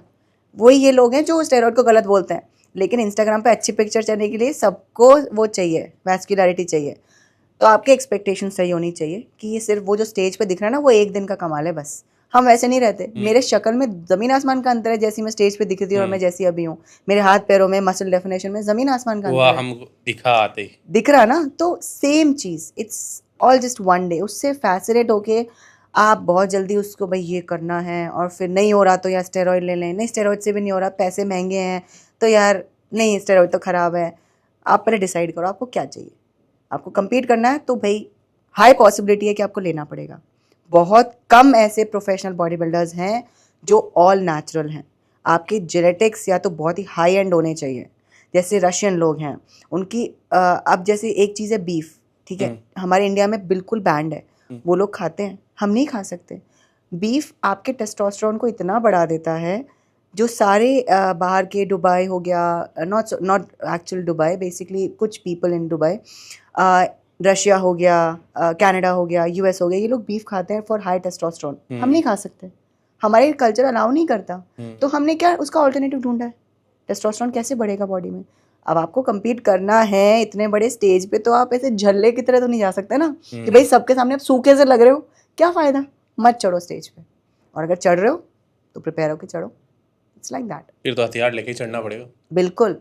वो रोनाल्डो की बात है ना कि भाई आप या तो जाओ तो आप स्टैंड आउट करो, ठीक है, नहीं करना तो ऐसे झल्ले की तरह मत चढ़ जाओ। स्पोर्ट में उतर रहे हो तो प्रेपरेशन करो साल भर की, सब कुछ पता के साथ, सब कुछ पता करके फिर चढ़ो। क्या मैम एक फेडरेशन में खेलने के बाद जैसे आप जीत जाते हो तो फिर आप दूसरी फेडरेशन में खेल सकते हो? अगर आपने किसी भी एक फेडरेशन में प्रो कार्ड हासिल कर लिया, हम्म। तो आप किसी और फेडरेशन में ना compete कर सकते हो, ना वहाँ जजिंग कर सकते हो, ना मेडल पहना सकते हो, ना उसको प्रमोट कर सकते हो। क्यों? जब क्योंकि उनके रूल्स होते हैं। क्योंकि अब हमने आपको, जैसे मैं एक फेडरेशन हूँ तो मैंने आपको अपना प्रोफेशनल एथलीट बना लिया, आपके साथ मेरा एक्सक्लूसिविटी वाला पार्टनरशिप हो गया। आप मेरे एथलीट हो तो आप मेरे ही गेम को प्रमोट करोगे, जैसे कोई भी ब्रांड करती है। जब तक आप क्वालिफायर हो, क्वालिफायर एक कैटेगरी होती है प्रो से नीचे, जब तक आप क्वालिफायर खेल रहे हो, जैसे मैं जब तक क्वालिफाई करने की कोशिश कर रही थी, तब मैंने बिग फिट भी खेला, मैंने छोटे मोटे कॉम्पिटिशन्स भी खेले, तो आप खेल सकते हो। एक बार आप प्रोफेशनल लेवल के एथलीट बन गए तो आप उनकी एलीट बैंड में शामिल हो गए हो। तो वो एलीट बैंड से फिर वो एक्सपेक्टेशंस भी होती हैं, जैसे हम किसी भी ब्रांड के एलीट एथलीट बन जाते हैं तो एक्सक्लूसिव कॉन्ट्रैक्ट होता है, फिर आप नहीं कर सकते। फिर वो इंटेग्रिटी पे बात हो जाती है तो हर जगह पहुंच जाते हैं यार, फिर वो आपकी खुद की इंटेग्रिटी भी अफेक्ट होती है। तो इट्स लाइक आपने प्रो हासिल कर लिया, अब आप उन्हीं के एथलीट हो, वही आपको आगे बढ़ाएंगे और उसी स्ट्रीम में चलना है। ओके। It's like that. काफी लोगों का कहना है अगर फीमेल एक्सट्रीम लेवल पर बॉडी बिल्डिंग करती है तो बॉडी मेनली दिखने लग जाती है। तो जब आप अपने आप को मिरर में देखते हो तो आपका क्या नजरिया रहता है? मैं अपने आप को एक प्रोफेशनल एथलीट की नज़र से देखती हूँ, एक फिटनेस मॉडल की तरह से देखती हूँ। अगर आप रनवे या फैशन शोज भी देखते होंगे, हर एक मॉडल को वी शेप चाहिए अपर बॉडी में, हम्म। शोल्डर्स ब्रॉड होने चाहिए और कमर पतली होनी चाहिए। और लड़कों को भी यही चाहिए। जितने ज़्यादा आपके शोल्डर ब्रॉड होते जाएंगे, आपकी कमर उतनी पतली दिखती जाएगी। ये हर किसी को चाहिए। तो मैं जब कहूँ कि हमारे इंडियन कल्चर के हिसाब से भी हमने हमेशा लड़कियों को पतली दुबली ही पिक्चर किया है। हमारे यहाँ, आई am not sure about other cultures other country में, बट हमारी कंट्री में हेल्दी लड़की का मतलब पतली लड़की, गुड लुकिंग लड़की का मतलब पतली लड़की, स्लिम ट्रिम सब कुछ पतला पतला होना चाहिए। उनसे हटके अगर उनको कुछ भी दिखता है, स्पेशली हमारे कल्चर में, तो वो अजीब सा लगता है, जैसे कोई एलियन आ गया, ये कौन है भाई, ये क्या है। और जब भी कोई चीज़ नई होती है, हम उसमें हमेशा कमियाँ निकालते हैं, उसकी बुराइयाँ ढूँढते हैं। ये कोई नहीं देखता कि भई इसको बनाने में इसने कितनी मेहनत की होगी। तो एक वी शेप सबको चाहिए, लेकिन जब वो एक लड़की में आ जाता है, लोगों को वो मैनली लगने लग जाता है। मसल्स का कोई जेंडर नहीं होता। आप मसल को एक लड़की भी बना सकती है, एक लड़का भी बना सकता है। मेरे मसल्स कभी भी लड़कों जैसे दिख ही नहीं सकते, पॉसिबल ही नहीं है। मैं कितना भी कोशिश कर लूँ, मेरे लड़कों जैसे मसल नहीं बन सकते। एक लिमिट है मेरे मसल्स बनने की भी। क्योंकि हमारे अंदर टेस्टोस्टेरोन नहीं है इतना, हार्मोन्स अलग हैं। तो हाँ, जब लोग कहते हैं कि आपकी बॉडी मैनली लगने लग जाती है, ये सिर्फ आपके देखने का नज़रिया है, क्योंकि आपने उससे पहले वैसी बॉडी देखी नहीं। आप रनवे मॉडल को भी देखोगे तो उसके शोल्डर्स हमेशा ब्रॉड होते हैं, हमेशा ब्रॉड होते हैं। एक रनवे मॉडल को भी, लड़का हो चाहे लड़की, उसको शोल्डर्स ब्रॉड चाहिए ताकि उसकी कमर स्नैच्ड दिखे। तो वही चीज़ हम करते हैं, बस हमारे कमर पे एब्स होते हैं और ज़्यादा, तो वो लोगों को अजीब लगता है कि यार इसके शोल्डर ऐसे राउंड कैसे हैं। तो कोई जेंडर नहीं है, आपके देखने का नज़रिया है। मैं अपने आप को एक प्रोफेशनल फिटनेस मॉडल की तरह देखती हूँ। मैं जो कपड़ा पहनती हूँ, सिंपल कपड़े पहनती हूँ, 200 रुपए की टी-शर्ट भी अच्छी लगती है मेरे ऊपर।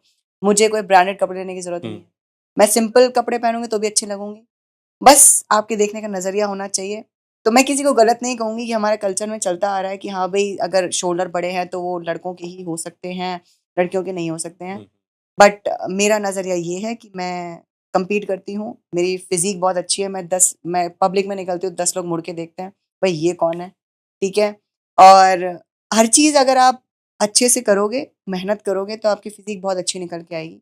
इसमें भी टाइम लगेगा, हमारे इंडिया में इस चीज़ को एक्सेप्ट करने में टाइम लगेगा। आप बाहर की हुँ। क्रॉसफिट एथलीट्स को देख लो, जो फंक्शनल ट्रेनिंग करती हैं, उनकी भी बहुत अच्छी फ़िज़ीक होती है। सेम शोल्डर्स, पतली कमर होती है, वहाँ पे वो लोग एक्सेप्ट करते हैं। हमारे यहाँ नहीं है, थोड़ा-सा टाइम लगेगा बट आई बिलीव हो जाएगा। हुँ। तो देखने का नज़रिया है। एक बढ़िया फिजिक मेंटेन करने के लिए बहुत डेडिकेशन लगता है, बट सेलिब्रिटीज़ को देखें, वो मूवीज़ के बाद मूवी शूट करते रहते हैं, उनके पास इतना टाइम भी नहीं है, तो वो ऐसे वेल फिट कैसे दिखते हैं? मतलब एब्स भी है उनके, सब पे एकदम बॉडी लेके घूमते हैं। सेम चीज़ वही है जो हम करते हैं, वो सिर्फ़ 90 डेज़ 4 महीने का खेल है। हम्म, ठीक है? हम भी साल भर वैसे नहीं दिखते। आपको जो मूवी में जैसा सेलिब्रिटी दिखा है, हम्म, वो वैसा साल भर नहीं रहता। वो बहुत ही एक्सट्रीम लेवल की ट्रेनिंग करते हैं, बहुत ही एक्सट्रीम लेवल की डाइट होती है, उनके बहुत ही नॉलेजेबल कोचेज़ होते हैं और हर एक चीज़ पे, हर एक डिटेल पे ध्यान दिया जाता है। उनकी पोज़िंग हो गया, उनकी डाइट हो गई, उनको कब कितना क्या देना है, वो उनके ट्रेनर्स करते हैं। तो सेलिब्रिटीज़ को फ़ॉलो करके अपनी फ़िटनेस लाइफ़स्टाइल वैसी ही कर लेना पॉसिबल नहीं है, क्योंकि हमारी लाइफ़ में 50 लोग नहीं है हमारे काम करने के लिए। हमको ऑफ़िस का भी करना है, बच्चों का भी देखना है, फैमिली भी देखनी है, रिश्तेदार भी देखना है। तो हमारी लाइफ़स्टाइल वैसी नहीं है। उनका वो जो हमें मूवी में दिखता है, वो बस एक 4 महीने का खेल है। जैसे हमारे साथ होता है, 90 डेज़ के खेल में आपको बॉडी चेंज दिख जाती है हम्म, और वो एक दिन जैसे हम दिखते हैं, बस वो वहीं तक होता है, उसके बाद वापस बॉडी नॉर्मल हो जाती है। तो जो एब्स, जो 6 पैक एब्स, जो 8 पैक एब्स जो होते हैं, वो सेलिब्रिटीज़ की बहुत ही माइन्यूट डिटेल के हिसाब से उनके ट्रेनर्स डिफरेंट टाइप के होते हैं, वो बहुत पैसे भी खर्च करते हैं उस पे। तो साल भर एब्स मेंटेन करना पॉसिबल नहीं है। अगर स्पेशली आपको हेल्दी रहना है और हम्म, आपको मसल गेन करना है। क्योंकि जब आप मसल गेनिंग में जाते हो या मेंटेनेंस में जाते हो, आपका बॉडी फैट बढ़ेगा। एब्स आपके तभी विजिबल होंगे जब आपका बॉडी फैट 12% से नीचे जाएगा। तब जाके एब्स विजिबल होते हैं। अब आप सोचो, अगर आप साल भर 12% से नीचे के बॉडी फैट पे रह रहे हो, तो हेल्थ प्रॉब्लम्स हो सकती हैं। लड़कियों हम्म, में तो बहुत ज़्यादा हो सकती हैं। तो इसलिए आपको थोड़ा बहुत फैट भी चाहिए। भई एज भी बढ़ रही है, जॉइंट्स भी हेल्दी रहने चाहिए, आपको दिन भर के काम भी करने हैं। 12% से नीचे जाना body fat is not that healthy. हर किसी के बस की बात नहीं है। एक शूट के लिए ठीक है, एक मूवी के लिए ठीक है, कॉम्पिटिशन के लिए ठीक है, बट आगे आपको हेल्दी भी रहना है। तो हम्म। साल भर मेंटेन करना एब्स को is not healthy and is not possible, इसलिए। तो ये भी मिथ ही है एक तरह का। हाँ, बिल्कुल ये मिथ है कि साल भर किसी के एब्स है तो वो साल भर रहते हैं, नहीं। अगर उसको हेल्दी रहना है और मसल बिल्ड करना है तो वो साल भर उसके एब्स नहीं दिखेंगे। जो इंस्टाग्राम पे दिखता है ना, वो हम्म, बस 1 महीने का जो है वो ही शूट चलता रहता है। हम्म, कोई अपनी बल्किंग का कभी नहीं डालता। कोई अपनी बल्किंग फेज़ कभी नहीं डालता सोशल मीडिया पे। बहुत कम लोग डालते हैं कि जब बल्क करे तो कैसे दिखते हो? क्योंकि चेहरा भी मोटा-सा हो जाता है, पेट मोटा-सा हो जाता है, सारी वेन्स वगैरह सब गायब हो जाती है। सब अपने श्रेडेड वर्ज़न ही डालते हैं, वो साल भर शूट डलता रहता है इंस्टाग्राम पे या फ़ेसबुक पे। तो बल्किंग वाले बहुत कम लोग दिखा पाते हैं, तो एब्स गायब हो जाते हैं। अभी अगर आप मेरे भी व्लॉग्स देखोगे तो जैसे मेरे स्टेज पे पूरे बिस्किट बन रहे थे, अब वो गायब हो चुके हैं। अब वो तभी आएँगे जब मैं वापस अपना बॉडी फैट नीचे लेकर जाऊँगी 12 से। एब्स सबके होते हैं, बस विज़िबल नहीं होते, बस इतना ही फ़र्क है। एक परफेक्ट बॉडी मेंटेन करने के लिए कितना पैसा लगता है? कोई गिनती नहीं है, अभी तक आपने कितना लगा दिया? लाखों लगा दिए। अगर मैं अपनी लास्ट कॉम्पिटिशन की ही बात करूँ, हम्म, तो सिर्फ़ मेरे हील्स और मेरा सूट 35,000 का आया था। उसके अलावा आपके 3 मंथ की डाइट भी होती है, आपके चिकन का खर्चा है, आपके कोच का है, आपकी ट्रेनिंग का है, जिम का है, आने-जाने का है, ट्रैवल का है, अकोमोडेशन का है, एवरीथिंग अगर आप लगाओ उसमें सप्लीमेंट्स का 12-13 हज़ार के तो सिर्फ़ सप्लीमेंट्स आ जाते हैं, हर महीने के। मंथली क्या बजट होएगा टोटल सब कुछ मिला के? 25 टू 30 के अ मंथ आराम से। और ये ओके। मिनिमम बता रही हूँ मैं किसी भी प्रोफेशनल बॉडी बिल्डर के लिए। नॉर्मल लाइफ़स्टाइल कोचिंग के लिए नहीं, किसी प्रोफेशनल बॉडी बिल्डर के लिए, क्योंकि उसमें खर्चा ऐड ही होगा, माइनस नहीं होगा। आप सप्लीमेंट का लगा लो तो 15,000 तो सप्लीमेंट के लग जाते हैं। और वो कितने स्कूप ले रहा है, उसका हम्म, क्या डेली इंटेक है, उस पे डिपेंड करता है कि वो बढ़ भी सकता है। बहुत पैसा चाहिए, बॉडी बिल्डिंग में घुसने के लिए डाइट तो चाहिए ही, माइंडसेट भी चाहिए, वर्कआउट भी चाहिए और सबसे ज़्यादा आपके पास पैसा होना चाहिए। बॉडी बिल्डिंग एक बहुत महँगा गेम है, अगर आप इसको पैसों के लिए खेल रहे हो कि आगे जाके मुझे पैसा मिलेगा, तो 90% चांस है कि फेलियर के चांसेस हैं, 90%, क्योंकि बॉडी बिल्डिंग एक पैसा कमाने वाला स्पोर्ट नहीं है, पैसा खर्च होता है। इसमें वो ही घुसो जो पैशनेट है, भाई मेरे को पैशन है बॉडी बिल्डिंग का, वो घुसो। सिर्फ एज अ पैसे कमाने का जरिया देखोगे तो आप डिसहार्टन हो गए, आप डीमोटिवेट हो गए, आप किसी कंपटीशन में पैसा नहीं मिला तो आप डीमोटिवेट हो जाओगे, आप छोड़ दोगे। इसको पैसे के लिए मत खेलो, ये एक आग है, ये एक पैशन है, आपके जीने का रीज़न है, सुबह उठने का रीज़न है कि आज जिम जाना है यार, देखते हैं बॉडी क्या करती है। वो पैशन जब तक आपके अंदर है, तो आप बॉडी बिल्डिंग में आगे बढ़ोगे। पैसे कमाने का ज़रिया इसको मत समझो, क्योंकि इसमें पैसा खर्च होगा, बहुत टाइम तक पैसा खर्च होगा, बहुत पैसा खर्च होगा, तब जाके आपको कहीं फाइनेंशियल सक्सेस मिलेगी आगे जाके। बहुत कम बॉडी बिल्डर्स हैं हमारे इंडिया में भी, आप देखोगे, जो हम्म, फाइनेंशियली बहुत अच्छा कर रहे हैं। यतिंदर सर हो गए रिस्पेक्टेड, विद्युत जामवाल है, वो तो खुद एक सेलिब्रिटी भी हैं, अनुज तालियान हैं सर, वो ये सब लोग फाइनेंशियली स्टेबल हैं। गुरुमान सर हैं, ये सब फाइनेंशियली स्टेबल हैं। लेकिन ऐसे बहुत कम है, आप उंगलियों पे गिन सकते हुए हम्म। नाम, हर कोई नहीं है। तो इसीलिए बॉडी बिल्डिंग बहुत महंगा गेम है, one of the most expensive games है, बहुत पैसा लगता है। तो माइंडसेट के साथ साथ आपका बैकग्राउंड भी थोड़ा बहुत अच्छा बिना होना चाहिए। पैसे के बॉडी नहीं बनती। नहीं, पैसा तो लगेगा, पैसा तो जाएगा। पैसे जाने की बात कर ली, पैसे आने के क्या क्या तरीके हैं बॉडी बिल्डिंग में? आप ऐसे शोज टारगेट करो जिनमें कैश प्राइज हो, हम्म, ठीक है, आप वो कर सकते हो। हाँ, कुछ लोग पैसे के लिए अगर खेलना ही चाहते हैं तो ठीक है, वही शोज टारगेट करो, छोटे मोटे शोज जो होते हैं हम्म, जहाँ पे कैश प्राइज हो या गाड़ी या बाइक मिल जाए। सेकंड, आप थोड़ा बहुत कोचिंग में जाओ, कोच भी करो, प्रेप कोच बन जाओ या हम्म, लाइफस्टाइल कोच बन जाओ, वहाँ से आपको मिल सकता है। थर्ड, आप अपनी फेस वैल्यू अच्छी बनाओ, सोशल मीडिया पे आप अच्छे से कंटेंट डालना शुरू करो, जो आज का सबसे बड़ा ज़रिया है पैसा कमाने का। हम्म, आप लोगों को नॉलेज अच्छी दो, सबसे अलग हट के कंटेंट बनाओ, ताकि लोग आपको पसंद करें, और यूट्यूब से तो फिर पैसा आता ही है। हम्म, आप ब्रांड्स को अप्रोच करो स्पॉन्सरशिप के लिए, अच्छी-अच्छी जो ब्रांड्स हैं, जो कैश पेमेंट आपको कर सकें या आपको बार्टर में स्पॉन्सर कर सकें, कम से कम आपका सप्लीमेंट्स का खर्चा हम्म, तो बच जाए, ठीक है? एंड लास्टली, ये रीज़न है, ये चीज़ आप कर सकते हो कि आप किसी जिम के साथ एफिलिएट होके वहाँ पे हम्म। पर्सनल ट्रेनर बन जाओ। ये लास्ट ऑप्शन भी आप कर सकते हो। आप अपना प्रेप भी कंटिन्यू करो, साथ में आप यहाँ से थोड़ा बहुत बैकअप भी आता रहेगा। बॉडी बिल्डिंग में सबसे ज़्यादा पैसा कहाँ है?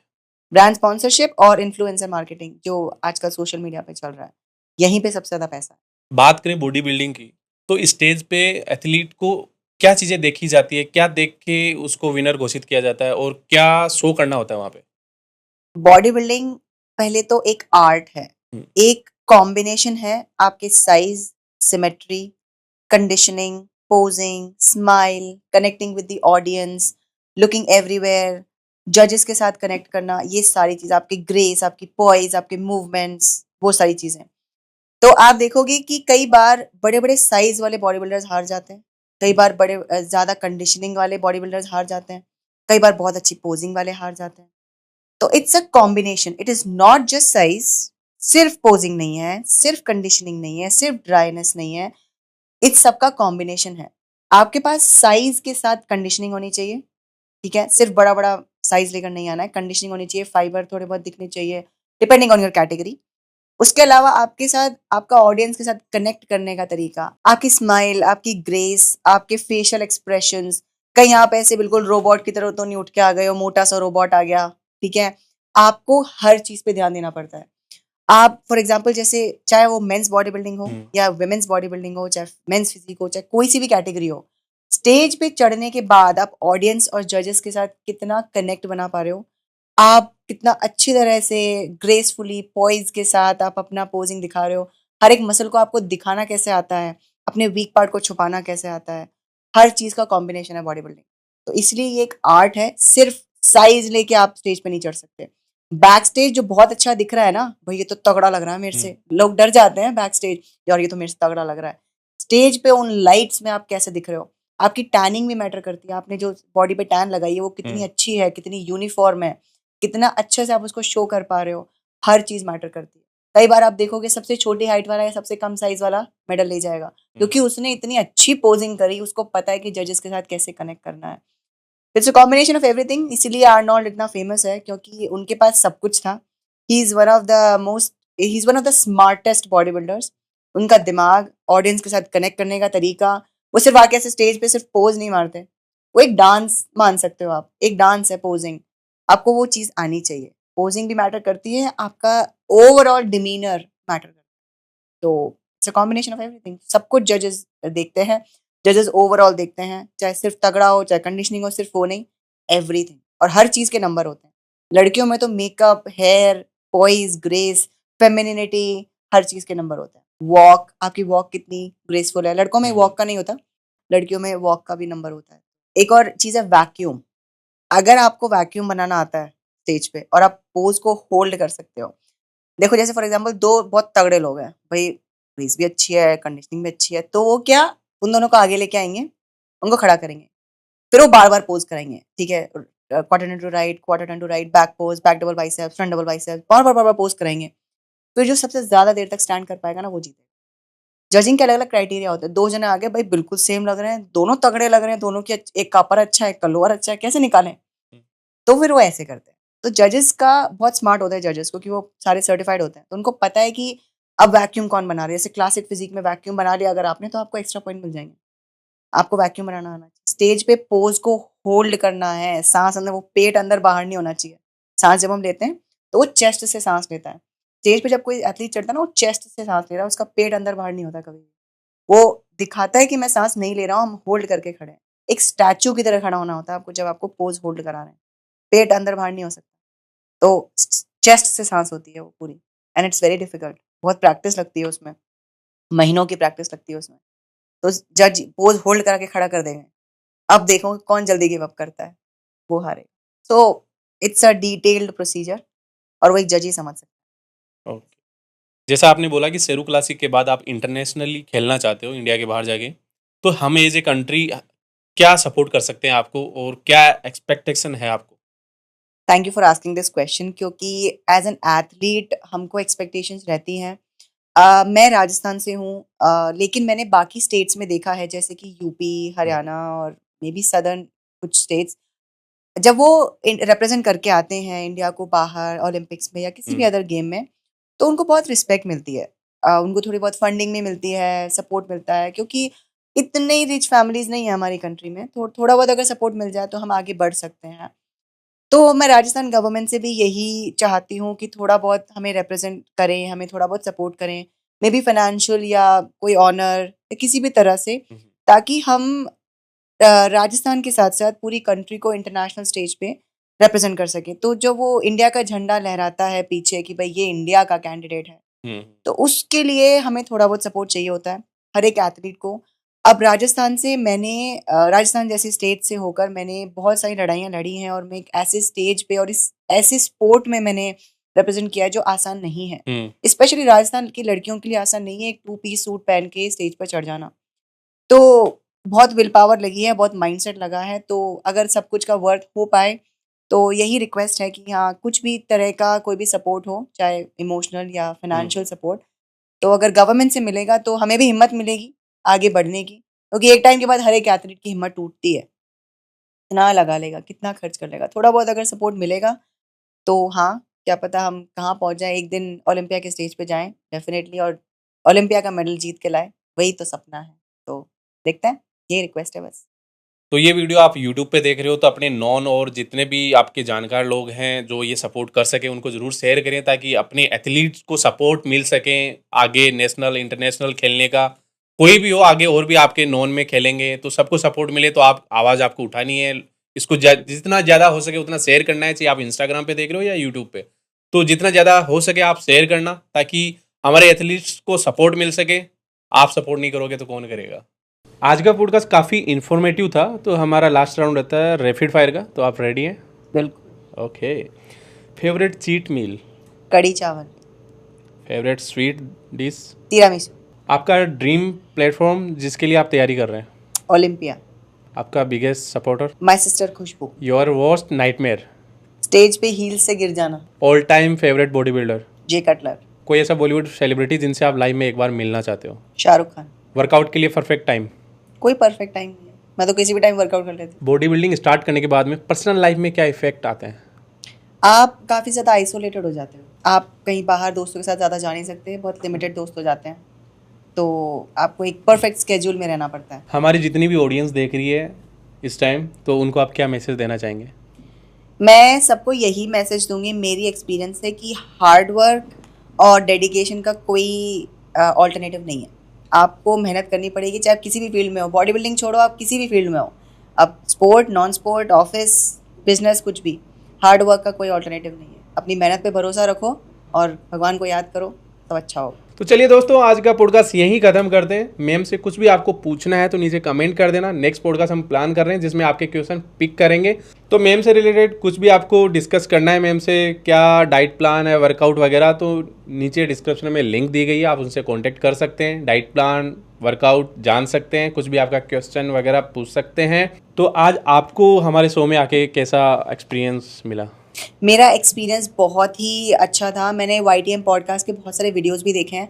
आप बहुत अच्छे लोगों को बुलाते हैं, बहुत इन्फॉर्मेटिव और इंसाइटफुल कॉन्वर्सेशन करते हैं, तो it was an honour for me to share my knowledge कि भाई मैं लोगों को उनके क्वेश्चंस के आंसर्स दे पाई, जो नॉर्मल क्वेश्चंस होते हैं। मैं दोबारा ज़रूर आना चाहूँगी and it was very nice experience and thank you for this honour. हमें भी बहुत अच्छा लगा, आप हमारे शो में आए, टाइम दिया और बहुत सारे नॉलेजेबल बातें की हमने। तो मिलते हैं नेक्स्ट पॉडकास्ट में। जय श्री राम।